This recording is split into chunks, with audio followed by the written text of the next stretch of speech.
So, the time has come for me to do another one of these videos before the trial begins.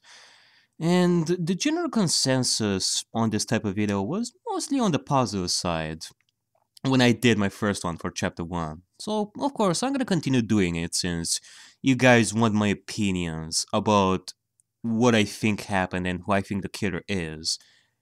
I mean, logically, that is what I should do anyway, since that is what commentaries are for. It's just that I guess I didn't know how to handle it in case I fully figured out an entire case without the need of a trial.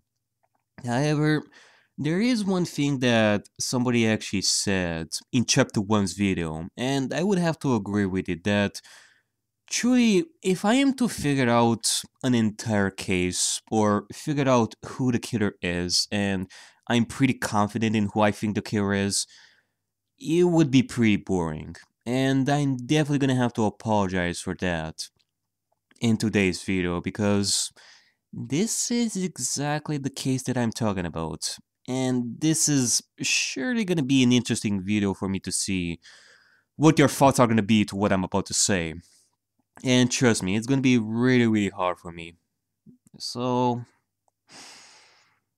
okay, first off, for those of you who are going in blind, those of you who are watching Danganronpa V3 for the first time, and this series is the first one you're watching, and you want to be surprised on who the killer might be, or you have your own theories and want to see during the trial if you're right, or anything like that, I don't know.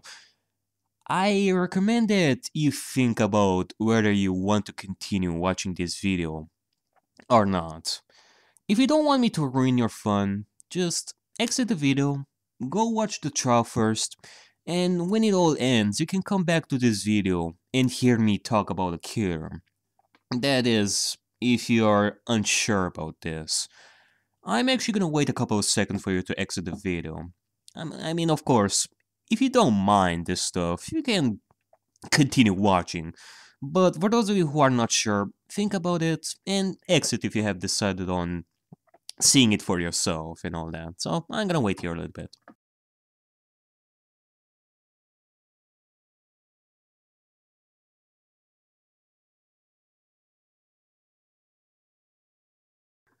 Okay.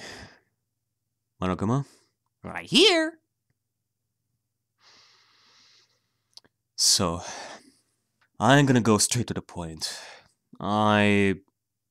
I have a confession to make, ladies and gents.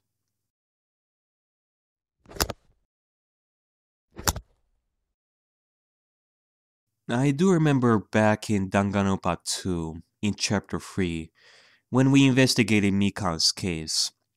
Nagito said to us that the murder that happened was a special case to him, that he couldn't overlook it. Of course, a part of that is the despair that Mikan showed to us, but there is another thing. When you know who the killer is from the very beginning, you gain a new perspective when it comes to investigating a murder. And I know who the killer is because of the visions that I kept having.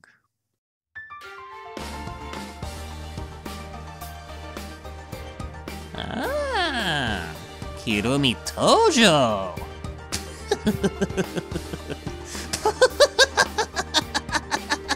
Alright, let's cut the drama over here. Otherwise, I'm not gonna be able to make my point clear to the viewers. So can you just move on to the screen for a second? I need some space here.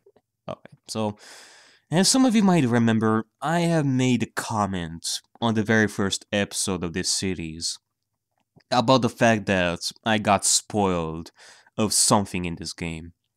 And before Rantaro's death, I told Usami that I had visions of someone who will die. Well, there you have it.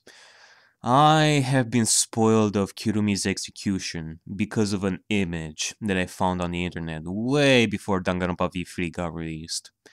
Therefore, I knew that she would end up being a killer. You also may have noticed that at times I have acted a bit silent and sometimes even odd around Kirumi. Knowing that she would end up being the killer did make me go silent at times, so I always wanted to make sure I didn't say anything wrong at the time. And not to mention the whole thing with the spare me and the hat. At the Love Hotel, he wanted me to decide between the hat and giving out the name of the person that dies. And since the spare also mentioned the contract at that point, which tells you that you are not allowed to say the name of the killer until you end your investigation, it gives you a hint that I was talking about a killer, that I always had a killer in mind that would die. So that would narrow down the death of the student to 4 students that might end up being killers in this game. And some of you guys already know who the killers are since you already went through Danganronpa V3. Also, if you want to know another reason why I decided to do a full free time event video with Kirumi in this chapter, instead of doing it normally like I would with Himiko and Kibo, this is another reason why. I wanted to do all of her free time events in this chapter before her inevitable death. So, there you have it. I knew from the very start that Kirumi would end up being a killer. I tried to give you guys hints to see if you can figure out who I was thinking of. So I'm sorry. I'm very, very sorry that I got spoiled. I'm so sorry. I deeply apologize for this, and I hope that won't happen again in the future. I will try my best not to let that happen, like ever again. That I will get spoiled on somebody's murder. I'm actually surprised that up until now I haven't done that. I have never been spoiled on somebody being a murderer, thankfully. It has only happened now. And it happened before I got Danganronpa V3. So yeah, I'm very sorry for this, Agents. I apologize. Okay, now you can come back, Monokuma. So I guess this case, all in all, has been ruined to you, didn't it? Now there's not gonna be any surprise. Well, I'm gonna have to say this. Even if I know who the killer is, I haven't solved. It feels like I haven't solved this case like 100% yet.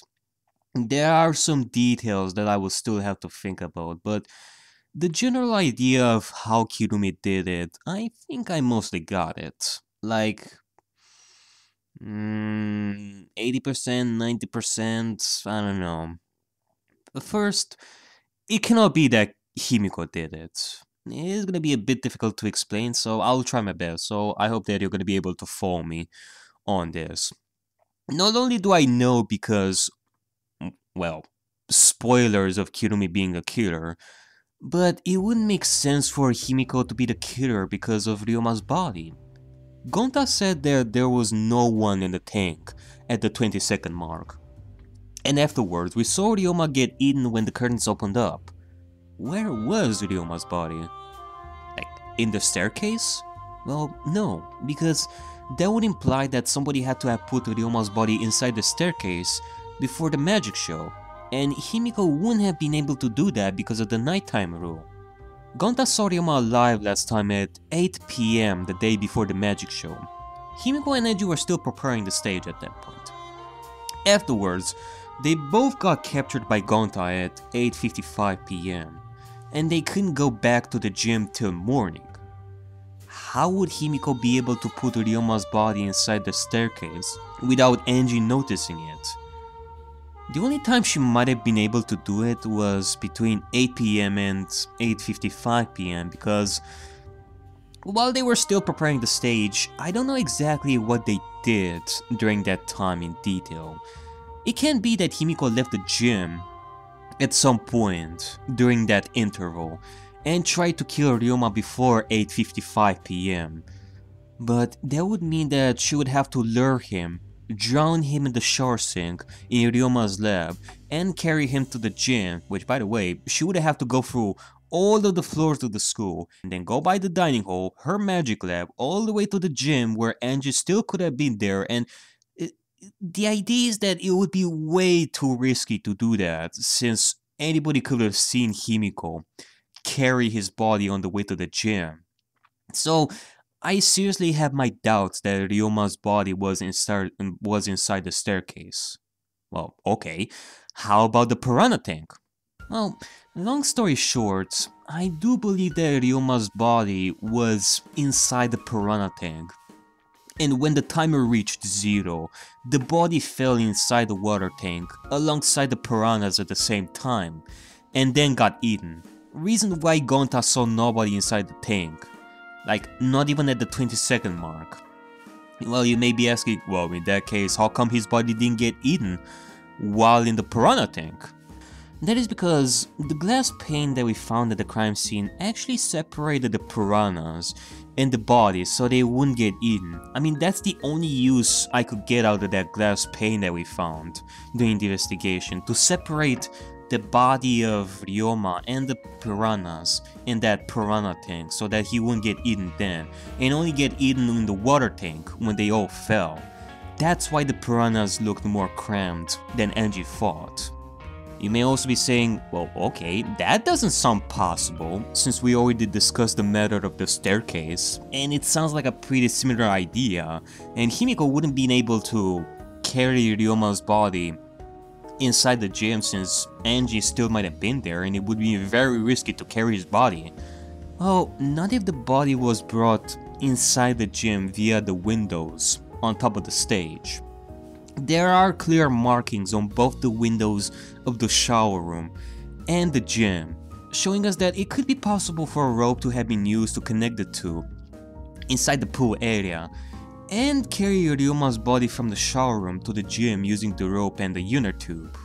That way, the killer could just throw in the body inside the piranha tank without even having the need to be inside the gym. Evidence? Why, the inner tube and the black fabric inside the pool, of course.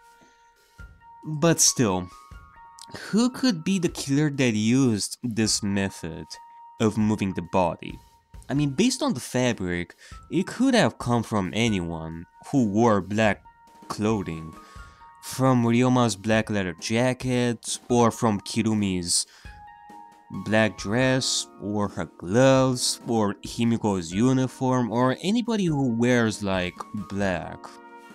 I mean, either way, we can actually check to see in the trowel if the fabric fits any of the pieces of clothing, and it can solve our case. I'm sorry to butt in, but what if the fabric comes from Himiko's clothing? You knowing that Kirumi is the killer would make you say that the fabric came from her. But what if you didn't get spoiled? Could you still say it wasn't Himiko? Plus, besides that black fabric, you haven't said any other evidence that points toward Kirumi. Well, think about it. Would Himiko have been able to set up the rope at the gym's window while Angie was with her? No, I don't think so. She would have had to use the ladder and have the rope with her, which would make her tons more suspicious than she already is in front of Angie. Plus, look at her. Do you really think Himiko would have been able to pull off such a stunt as moving with the body between the windows? I mean, Kirumi would have managed to pull it off just fine since she is the ultimate maid. But would Kirumi have been able to set up the rope in that case? Well, of course, after Angie and Himiko left the gym with Gonta. But wasn't it that Kokichi had been with Kirumi between 9 PM and 10 PM?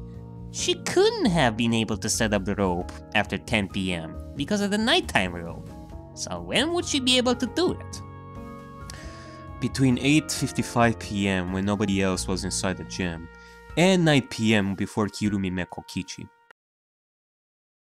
Wow, you really followed this all the way. You're a boring person! Why is it that people are still watching you? That is a mystery I'm afraid I'm never going to be able to solve, apparently. And even when it comes to this case, I'm still confused about some stuff. Why is it that we found the rope inside the gym? And would the killer really have not been able to get rid of the inner tube and the fabric? I mean, these are some questions that really baffle me.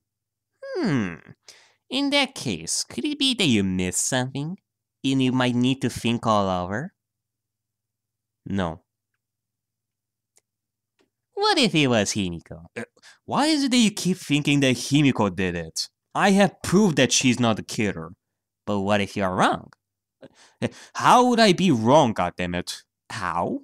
Well, I don't know. But it wouldn't be the first time you thought it was something. But it ended up as something else, and he kept screaming, "Impossible! Impossible!" If somehow I'm gonna end up being wrong, well, fuck me in the ass with a tuna fork. I tried. It won't be the first time, you know. Look, the idea is that I believe in Himiko, and I have been thinking of Kirumi for a long time. And it always pained me to think that she would end up killing someone. Now, I have come to the conclusion of not letting it get to me anymore. If I get betrayed by Kirumi, then I will fight with all my might and move forward. I'm just gonna be a man, solve the case together with Shuichi, get this trial done, and move on. So you're not gonna feel bad when she will get executed? We're done here, Monokuma. I have said what I have to say. Hey, hold on. We're still not done here.